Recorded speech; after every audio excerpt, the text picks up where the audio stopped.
Ouais, Pierre, donc je t'ai envoyé les photos. Une fois que tu as fait ton outillage, tu mets une toile. D'abord, tu prends une toile et puis tu affûtes. Donc, si tu as bien réglé ton angle, tu affûtes juste ton ciseau comme ça. Voilà. Et donc, bon, c'est pas compliqué, hein, c'est tout simple. T'as pas d'effort. Et puis, voilà. Bon, là, je vais pas le faire jusqu'au bout. Et après, tu fais la finition. Donc, j'ai fait une plaque avec une pierre que je mets soit dans ce sens-là, soit dans ce sens-là. Et je fais donc la même chose pour faire la finition et la précision de mon affûtage. Voilà. Donc, tu vois, c'est pas très compliqué à faire. Un morceau de bois, une équerre ici pour bien fixer. Bon, c'est du matériel de récupération. Deux équerres ici avec deux roulements. Bon, ma femme avait ramené de chez Sharp des roulements là, donc j'en utilise de temps en temps. Et puis voilà, c'est tout, hein. Donc, il y a pas d'effort, hein.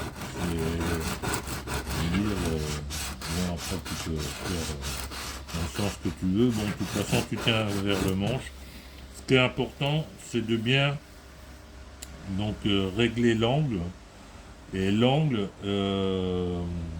donc est défini par la profondeur de, de ton de ton ciseau. D'accord. Bon, moi j'ai un truc électronique là que j'ai acheté pas cher, 20 euros je crois. Et j'ai mis une plaque aimantée, bon c'est aimanté, donc je règle par rapport à ici la l'angle zéro, voilà, l'angle zéro. Ensuite je le mets ici, et donc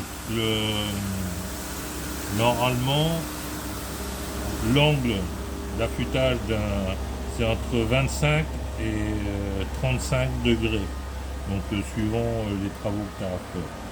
Donc là, tu règles l'angle. Une fois que l'angle il est réglé, tu visses les deux vis là, qui vont maintenir le ciseau à bois.